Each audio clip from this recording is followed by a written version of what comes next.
cars from Japan, TVs from Korea, and whiskey from Scotland. So what do we import from India? We import people, really smart people. శివం ఒక software engineer. శివం salary 1.5 crore నుంచి 2 crore వరకు ఉంది. And Shivam profile గురించి మాట్లాడుకుంటే Google, Microsoft, Adobe, ఎంఐటీతో profile తోపు ఉంది. And Anudeep కూడా ఒక సాఫ్ట్వేర్ ఇంజనీర్, గూగుల్లో లీడ్ ఇంజనీర్గా వర్క్ చేస్తున్నాడు. అనుదీప్ శాలరీ 1.5 crore నుంచి 2.5 crore వరకు ఉంది. దాదాపు వినడానికి చాలా బాగుంది కదా. ఇంజనీరింగ్ చేసిన ప్రతి ఒక్కరి సినారీ అయితే అస్సలు ఉండదు ఇట్లా. ఇప్పుడు ఇంకొక స్టోరీ మాట్లాడుకుందాం. భాస్కర్ కూడా ఒక సాఫ్ట్వేర్ ఇంజనీర్. భాస్కర్కి శాలరీ 9,000 ఉంది. ఏది కట్టింగ్స్ అన్నీ పోయి 9,000. సరే, భాస్కర్ గురించి వదిలేస్తే నీ గురించి, నా గురించి మాట్లాడుకుందాం. Tier 2, Tier 3 కాలేజ్లో చదివిన వాళ్ళ గురించి మాట్లాడుకుందాం. ఏది నీ కాలేజ్, నా కాలేజ్ గురించి మాట్లాడుకుందాం. మన కాలేజ్లో ప్లేస్మెంట్ వచ్చిందంటేనే ఫ్రెషర్గా పోయి కూర్చున్నప్పుడు మనకిచ్చే బేసిక్ శాలరీ 27,500 రూపాయలు. ఏది 27,500 రూపీస్ మనం ఫ్రెషర్గా స్టార్ట్ చేసినప్పుడు మనకు వచ్చేది.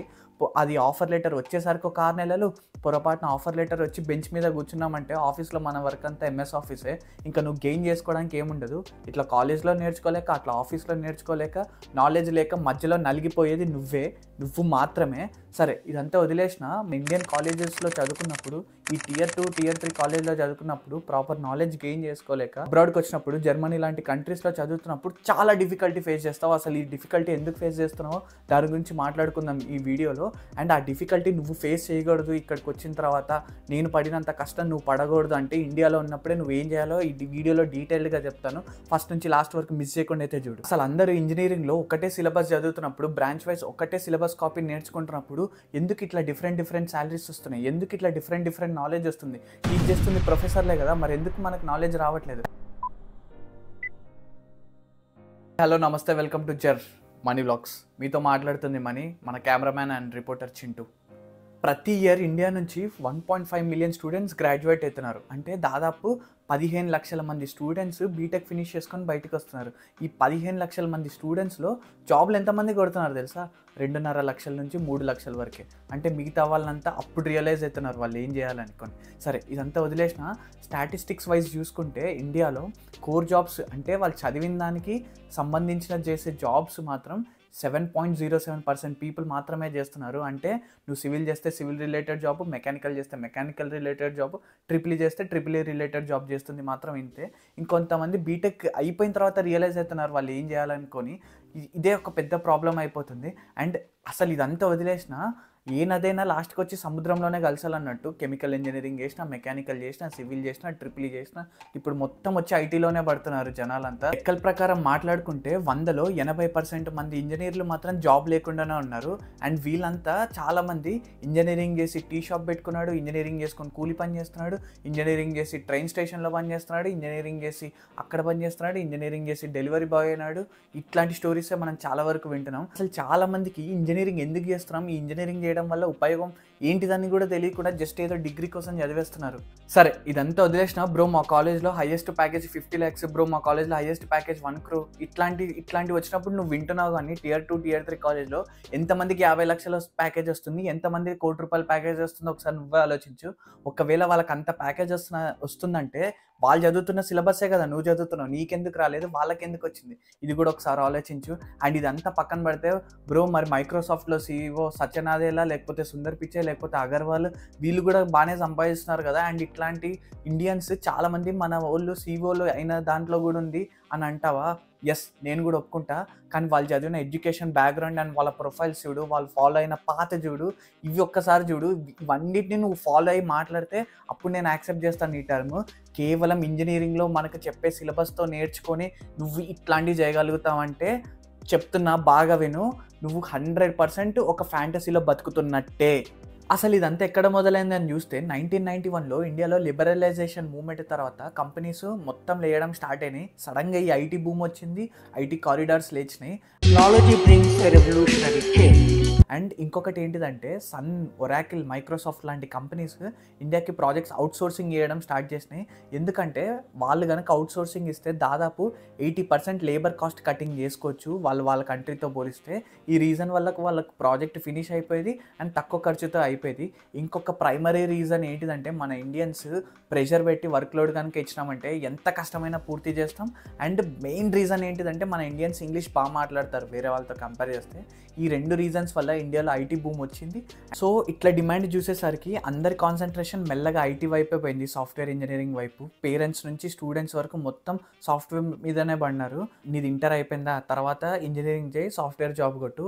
అప్పట్లో సాఫ్ట్వేర్ జాబ్ కొట్టడం అంటే ఎట్లుండేదంటే అదొక పెద్ద అచీవ్మెంట్ లాగే. ఇక్కడ నుంచి అప్పట్లోనే కాదు ఇప్పుడు కూడా సాఫ్ట్వేర్ కొట్టడం అంటే అచీవ్మెంట్ లాగే అయిపోయింది. అట్లా అయిపోయింది పరిస్థితి. అండ్ అప్పట్లో వచ్చే శాలరీస్కి ఇప్పుడు వచ్చే శాలరీస్కి చాలా డిఫరెంటే ఉంది. అండ్ చాలామంది పేరెంట్స్ ఏంటిదంటే ఇంజనీరింగ్ చేయి, బాగా చదువుకో, ఇంజనీరింగ్ చేయి, ఇక్కడ ప్లేస్మెంట్ వస్తే ప్లేస్మెంట్ చేయి, లేకపోతే యూఎస్ పో, మాస్టర్స్ చేయి, మంచి శాలరీ కొట్టు. ఒకప్పుడు నిజంగా సినారియో అట్లనే ఉండేది. మాస్టర్స్ పోతే మంచి ప్యాకేజ్లతో బయటకు వచ్చేటోళ్ళు. కానీ ఇప్పుడైతే అస్సలు లేదు. మనం చదువుకునే అవుట్డేటెడ్ సిలబస్ల వల్ల, మనకున్న అరాకొర నాలెడ్జ్ వల్ల అబ్రాడ్ పోయి ఇంకా ఇబ్బంది పడుతున్నాం. అసలు మొత్తం మొదలు కావడానికి ఇక్కడే ఉంది రీజన్. ఈ వాటి వల్ల, ఈ రిక్వైర్మెంట్ వల్ల చిన్నగా ఇంజనీరింగ్ కాలేజ్లో పెరగడం అనేది స్టార్ట్ అయినాయి. ఇంజనీరింగ్ కాలేజ్లతో పాటు బ్రాంచ్లో సీట్స్ పెరగడం స్టార్ట్ అయినాయి. అండ్ మెల్లగా స్టూడెంట్స్ కూడా ఇంజనీరింగ్ ఆప్ట్ చేసుకునే సంఖ్య అయితే చాలా పెరిగిపోయింది. అండ్ దీని అన్నిటి వల్ల రాను ఎడ్యుకేషన్ తక్కువైపోయి బిజినెస్ ఎక్కువైపోయింది. మొత్తానికి ఇంజనీరింగ్ కాలేజ్లో మేనేజ్మెంట్ ఎట్లయిపోయిందంటే ఇంజనీరింగ్ అంటే మనీ ప్రింట్ చేసే ఒక స్కామ్ హబ్, లేకపోతే రియల్ ఎస్టేట్ దందా చేసే ఒక హబ్ లాగా మారిపోయింది. మీరు లెక్క ప్రకారం చూస్తే ఇంజనీరింగ్ కాలేజెస్ టియర్ 2, టియర్ 3 ఉన్న కాలేజెస్ ఇంజనీరింగ్ ఏపీ, తెలంగాణలో కేవలం పొలిటీషియన్స్ లేకపోతే బిజినెస్ మ్యాన్స్ చేతుల మీదనే నడుస్తున్నాయి ఇవంతా. వీటిలో చాలా కాలేజెస్ ఆ స్పెసిఫిక్ రిక్వైర్మెంట్స్కి మీట్ కాకపోయినా, ఆ సిలబస్ అవుట్డేటెడ్ ఉన్నా కూడా వాళ్ళ కాలేజీలో అయితే ఎవ్వరు ఏం అడ్డు చెప్తలేరు ఏఐసిటీ నుంచి.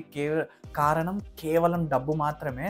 అండ్ సరే వీళ్ళు ఒకవేళ కాలేజీలు పెట్టి మనల్ని బాగా అప్స్కిల్ చేస్తున్నారంటే ఒకసారి ఆలోచించండి. ఎంతమంది కాలేజీల్లో proper practical way of learning ఉంది, ప్రాపర్ ల్యాబొరేటరీ ఎక్విప్మెంట్ ఉంది, మీ ప్రొఫెసర్స్కి ఎంత మంచి నాలెడ్జ్ ఉంది, అండ్ మీ ప్రొఫెసర్స్ మిమ్మల్ని ఎంత బాగా గైడ్ చేయగలుగుతారు, అండ్ మీ ప్రొఫెసర్స్ మిమ్మల్ని ఎంత బాగా ఇంటర్న్షిప్స్ ఇప్పించగలరు, అండ్ మీ ప్రొఫెసర్స్ మీకు ఈ ఫీల్డ్ ట్రిప్స్ అని లేకపోతే నాలెడ్జ్ హబ్స్ అని ఇట్లాంటి ప్లేసెస్కి తీసుకుపోయి మీ నాలెడ్జ్ని ఎక్స్ప్లోర్ చేస్తున్నారు. ఒకసారి ఆలోచించండి. 9కి పోతారు కాలేజ్కి, 4కి వస్తారు, 75% అటెండెన్స్ మ్యాండేటరీ అంటారు, లేకపోతే ఇంటికి ఫోన్ చేస్తారు. ఇంకా నువ్వు ఎప్పుడు నేర్చుకుంటావు కొత్త విషయాలు? మొత్తం ఇండియన్ ఎడ్యుకేషన్ సిస్టంలో మొత్తం ఇదే అయిపోతుంది. మైండ్ మొత్తం ప్రెషర్ ఉన్నప్పుడు ఇంకా నేర్చుకోవడానికి అక్కడ స్కోప్ ఎక్కడుంది? అండ్ ముఖ్యంగా మన ప్రొఫెసర్ల గురించి మాట్లాడుకుంటే పెద్ద దండమే పెట్టచ్చు. చాలా కాలేజెస్లో చాలా ప్రొఫెసర్స్ అక్కడే చదువుకొని, అక్కడే ఎంటెక్ చేసి, అక్కడే టీచ్ చేయడం స్టార్ట్ చేసినారు. మీరు ఎంతమంది ఒప్పుకుంటారు మీ కాలేజ్లో ఉండే ప్రొఫెసర్స్కి మ్యాథ్స్ చెప్పే వాళ్ళైనా మ్యాథ్స్ సరిగా రాదు, కోడింగ్ చెప్పే వాళ్ళైనా కోడింగ్ సరిగా రాదు?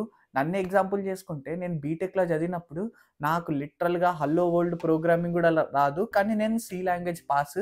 కాకపోతే ఎగ్జామ్లో ఈ సమ్ అడుగుతారు, మీరు ఈ మోడల్ నేర్చుకోండి, ఇది చేయండి, చాలు. ఇదే ఉంది. ఇంకా ఇంజనీరింగ్ సిలబస్ గురించి మాట్లాడుకుంటే ముఖ్యంగా ప్రపంచమంతా సిఏడి లేకపోతే 9 గంటల్లో 10 గంటల్లో 3D ప్రింటింగ్ యూస్ చేసి ఒక ఇల్లు కడుతుంటే మనోళ్ళు మాత్రం ఈ స్కేల్, మెకానికల్ డిజైన్ అని స్కేల్, పెన్సిల్ పట్టుకోవడం నేర్పిస్తున్నారు. ఇదే మన ఇంజనీరింగ్ సిలబస్. అండ్ ఇంకొకటి మేజర్గా మాట్లాడుకోవాల్సింది ఏంటిదంటే ఇప్పుడు కాలేజీలంతా తెగ మాట్లాడేస్తున్నారు కదా. Artificial intelligence and business analytics అంటాడు, machine learnings and neural networks అంటాడు, ఫిజిక్స్ ఇంటిగ్రేటెడ్ న్యూరల్ నెట్వర్క్స్ అంటారు. ఇన్ని మాట్లాడుతున్నారు కదా, అసలు టీచ్ చేసే ప్రొఫెసర్స్ ఎవరు? ఇది క్వశ్చన్ చేస్తున్నారా? ఏ కాలేజ్ ప్రొవైడ్ చేస్తుందని మీకు తెలుస్తుంది, కానీ ఆ సబ్జెక్ట్ని ఎవరు టీచ్ చేస్తున్నారో తెలుసా మీకు?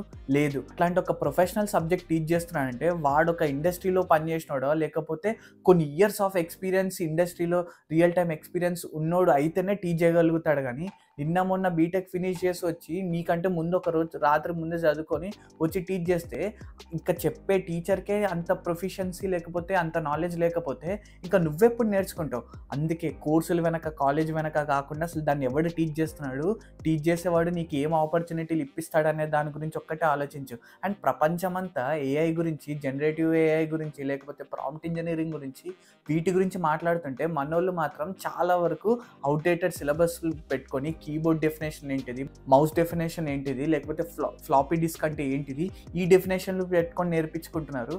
అండ్ ఎంత దౌర్భాగ్యం అంటే ఇంత అవుట్డేటెడ్ సిలబస్ పెట్టుకొని మార్కెట్లో పోయినప్పుడు చాలా ఇబ్బంది పడాల్సి వస్తుంది. అండ్ సేమ్ ఇదే అవుతుంది అబ్రాడ్ స్టడీస్కి వచ్చినప్పుడు. ఐఐటి ప్రొఫెసర్ సర్వే చేసిన తర్వాత అతనికి తెలిసింది ఏంటంటే ఇండియాలో 80% ఆఫ్ కాలేజెస్ ఇంకా అవుట్డేటెడ్ సిలబస్ టీచ్ చేస్తున్నారని. అండ్ ఈ అవుట్డేటెడ్ సిలబస్ పెట్టుకొని నువ్వు ఎప్పుడైతే అబ్రాడ్ స్టడీస్కి పోతావో అసలు నువ్వు ఆ లెవెల్ నాలెడ్జ్ని నువ్వు ఎప్పుడు మ్యాచ్ చేయలేవు. ఎందుకంటే అబ్రాడ్లో చేసే మొత్తం స్టడీస్ అన్ని ప్రాక్టికల్ వే ఆఫ్ లెర్నింగ్ ఉంటుంది. అంతెందుకు అసలు ఇట్లా బేసిక్ నాలెడ్జ్ సరిగా పెట్టుకోకుండా ఇండియాలో బట్టి కొట్టేసి చదువుకొని ఇక్కడికి వచ్చి జర్మనీలో ఎంత ఇబ్బంది పడతామంటే, ఇప్పుడు నన్నే చేసుకో, నేను ఇండియాలో మెకానికల్ ఇంజనీరింగ్ చేసిన, నేను ఇప్పుడు ఏం చదువుకున్నావు నీ బీటెక్లో అంటే మెకానికల్ ఇంజనీరింగ్లో ఇంజనీరింగ్ చెప్పడం మానేసిన. ఎందుకంటే నేను ఇంజనీరింగ్ ఏం చేయలేదు, జస్ట్ మెకానికల్ స్టఫ్ నేర్చుకున్నానంటే అది కూడా ఈ 4 ఇయర్స్లో నువ్వు ఏం నేర్చుకున్నావు అని చెప్తే నేనైతే గుర్తుపెట్టుకోవడం నేర్చుకున్నాను అని చెప్తా. ఎందుకంటే టీచర్లు వస్తారు, ఎగ్జామ్కి ఇది ఇంపార్టెంట్, ఈ సిలబస్ చెప్తారు. And majority of the engineering కాలేజెస్లో ఇదే సినారియో. నీకు వచ్చే 8 పాయింట్స్, 8.5, 9 పాయింట్స్ ఏవైతే ఉన్నాయో ఇదంతా నీ ఇంజనీరింగ్లో నీకు వచ్చే మార్కులు కాదు, నువ్వు గుర్తుపెట్టుకున్న దానికి వచ్చిన మార్కులు. మనమంతా Tier 2, Tier 3 కాలేజీల్లో, చాలా కాలేజీల్లో ప్రొఫెసర్లు కూడా ఎట్లున్నారంటే కనీసం నువ్వు ఇది చేస్తే ఈ ఆపర్చునిటీ వస్తుందని కూడా లేదు. నేను అసలు నిర్మోహమాటంగా చెప్తున్నా, నా గ్రాడ్యుయేషన్ అయిపోయిన తర్వాత నేను మాస్టర్స్ చేయడానికి రావాలనుకున్నప్పుడు మైండ్లో పెట్టుకొని నా ప్రొఫెసర్స్కి లేకపోతే నా హెచ్ఓడికి ఇద్దరికి కాంటాక్ట్ చేసినాను. వాళ్ళు నాకు చెప్పిన మాట ఏంటిదో తెలుసా, మ్యానుఫ్యాక్చరింగ్లోకి లేదంటే ఏదైనా ఇండస్ట్రీలోకి లేకపోతే పెట్రోకెమికల్ ఇండస్ట్రీస్ ఉన్నాయి కదా, దీంట్లో మెయింటెనెన్స్ ఇంజనీరింగ్ ఇట్లనే ఉంటాయన్నారు. కానీ లిటరల్గా జర్మనీకి వచ్చిన తర్వాత ఒక మెకానికల్ ఇంజనీర్ ఎన్ని స్ట్రీమ్స్లో పనిచేయచ్చు, లేకపోతే ఒక ట్రిపుల్ ఇంజనీర్ ఎన్ని స్ట్రీమ్స్ పనిచేయచ్చు అన్న నాలెడ్జ్ అయితే వచ్చింది. వాళ్ళని నమ్ముకొని నేను అక్కడ ఉంటే నంబర్ 1 బుక్ అయిపోతుంటే ఖచ్చితంగా. అసలు ఇదే రియాలిటీ చాలా ఇంజనీరింగ్ కాలేజెస్లో. ల్యాక్ ఆఫ్ నాలెడ్జ్ అంతే, ప్రొఫెసర్స్కి లేదు, హెచ్ఓడికి లేదు, చాలా వరకు ప్రొఫెసర్స్ ఎవ్వరు లేరు. కొంతమంది ఉన్నారు, అఫ్ కోర్స్ నేను ఒప్పుకుంటా, కొంతమంది హెవీ నాలెడ్జ్ ప్రొఫెసర్స్ ఉన్నారు. కానీ మన కాలేజీలో అట్లాంటి ప్రొఫెసర్లు ఉన్నారా, మనల్ని గైడ్ చేస్తున్నారా అన్నదే మెయిన్ పాయింట్ ఇక్కడ. అదంతా వదిలేస్తే జర్మనీలో నువ్వు మాస్టర్స్ చేయడానికి వచ్చినప్పుడు నువ్వు కనుక ఇట్లాంటి బేస్ నాలెడ్జ్ పెట్టుకోకుండా వస్తే నిజంగా చాలా ఇబ్బంది పడతావు. నాకు కొంతమంది స్టూడెంట్స్ ఏం మెసేజ్ పెట్టినారంటే, బ్రో మ్యాథ్స్ లేకుండా మాస్టర్స్ ఈజీగా అయిపోయేది, బ్రో మాస్టర్స్ మరీ ఇబ్బంది పడకుండా ఈజీగా అయిపోయేది. ఈ ఈజీ అనే టర్మ్ మనకు బాగా అలవాటు అయిపోయింది. ఇండియాలో ఉన్నప్పుడు ఇంపార్టెంట్ క్వశ్చన్లు ఇచ్చి మనల్ని నిజంగా చాలా బద్ధకస్తుల్ని చేసేసినారు. కానీ ఇక్కడ సినారియో అయితే అస్సలు ఉండదు. ఇక్కడ ప్రాబ్లం ఎక్కడొస్తుందంటే నువ్వు బేసిక్ నాలెడ్జ్ నుంచి గెయిన్ చేస్తున్నప్పుడు నాలెడ్జ్ అంతా అక్కడే బాగా ఇబ్బంది పడినట్టు ఉంటుంది. అదే నువ్వు ఇండియాలోనే ఒక ఎక్స్ట్రా మైల్ తీసుకొని, ఒక ఎక్స్ట్రా స్టెప్ తీసుకొని నువ్వు నేర్చుకోవడం స్టార్ట్ చేసినావు అంటే నువ్వు లిటరల్గా మాస్టర్స్కి వచ్చినప్పుడు అసలు ఇంత ఇబ్బంది పడవు. నీ ఎగ్జామినేషన్స్ అన్నీ చాలా ఈజీగా ఉన్నట్టుంటే చాలా ఈజీగా క్లియర్ చేస్తావు. అప్పుడు జర్మనీ ఏంది, ఏ దేశంలో ఉన్నా ఎంత కష్టమైన ఎగ్జామ్ అయినా నీ ఇంట్లో కాన్సెప్ట్ ఉన్నప్పుడు, బేసిక్ నాలెడ్జ్ ఉన్నప్పుడు, ప్రాపర్ గైడెన్స్ ఉన్నప్పుడు నువ్వు ఏదైనా అచీవ్ చేయగలుగుతావు. ఇదైతే ఫర్ షూర్ చెప్తా. ఎక్కడి వరకు ఎందుకు పోతావు, నన్ను ఎగ్జాంపుల్ తీసుకో. నాకు లిటరల్గా నేను ఇందాక చెప్పినట్టు నాకు ఇండియాలో ఉన్నప్పుడు పెద్ద నాలెడ్జ్ అయితే ఏం లేదు. నేను ఇక్కడికి వచ్చిన తర్వాత ఫస్ట్ ఇయర్లో చాలా కష్టపడి నేర్చుకున్నా. అండ్ సెకండ్ ఇయర్లో కూడా నేను అట్లనే నేర్చుకున్నా. మొత్తం నేను క్లాస్కి పోయినా పోకపోయినా అసలు కాన్సెప్ట్ వైజ్ కూర్చొని నేర్చుకునేటోని, లేకపోతే ప్రాక్టికల్గా నేర్చుకునేటోని, ఆ సబ్జెక్ట్ తెలిసిన వాళ్ళ దగ్గర పోయి డిస్కషన్ పెట్టి తెలుసుకునేటోని. ఈ టైప్ ఆఫ్ లెర్నింగ్ అంతా చేసి ఇప్పుడు నేను నిజంగా ప్రౌడ్గా చెప్తున్నా, నేను జర్మనీ వచ్చిన తర్వాత చాలా నేర్చుకున్న ఇంజనీరింగ్ సిలబస్ వైపు. ఎస్, ఇప్పుడు ఎవరైనా అడిగితే నేను చెప్తాను నేను చేస్తుంది ఆటోమోటివ్ ఇంజనీరింగ్ అని. ఎందుకంటే నేను ప్రాక్టికల్ వే ఆఫ్ లెర్నింగ్లో నా ఇంజనీరింగ్ చేస్తున్నా. అండ్ ఏది ఎప్పుడు ఎక్కడ ఎలా వాడాలన్న కాన్సెప్ట్స్ అయితే నాకు అర్థమవుతున్నాయి. అందుకే చెప్తున్నా, మీరు కూడా ఇండియాలో ఉన్నప్పుడే మ్యాక్సిమం మీ బెస్ట్ ట్రై చేయండి. వాళ్ళు అవుట్డేటెడ్ సిలబస్సే చెప్తారు. మీరు ఆ ఎక్స్ట్రా మైల్ పోయి బయట కోర్సెస్ తీసుకోవడం, ఎంత ఉడెమీలో అయితే ఒక 300-400 పెడితే మంచి కోర్సెస్ వస్తాయి, తీసుకోండి, నేర్చుకోండి. కంప్లీట్ మీ కాలేజ్ మీద అయితే అస్సలు డిపెండ్ కావద్దండి. ఇంజనీరింగ్ అనగానే కాలేజ్, క్యాంటీన్, ఫ్రెండ్స్, లవ్ ఇవన్నీ గుర్తొస్తుంది. కానీ ఇంజనీరింగ్లో అసలు ఇంజనీరింగే ఉండదు. కానీ మాస్టర్స్లో అట్లా ఉండదు. కంప్లీట్గా నేర్చుకుంటారు, మంచి నాలెడ్జ్ గెయిన్ చేస్తారు. యూఎస్ లాంటి కంట్రీస్లో కూడా ఇప్పుడు ఎడ్యుకేషన్ అంతా లేదని నేను విన్నాను నా ఫ్రెండ్స్తో అయితే. కానీ జర్మనీలో నువ్వు వస్తే నిజంగా నువ్వు scientific way of, practical way of లెర్నింగే చేస్తావు. అదైతే ఫర్ షూర్. నువ్వు అనుకుంటే ఏదైనా చేస్తావు, నువ్వు సాధిస్తావు, అంతే. ఇంకేం మరి, వెళ్ళొస్తా, బాయ్.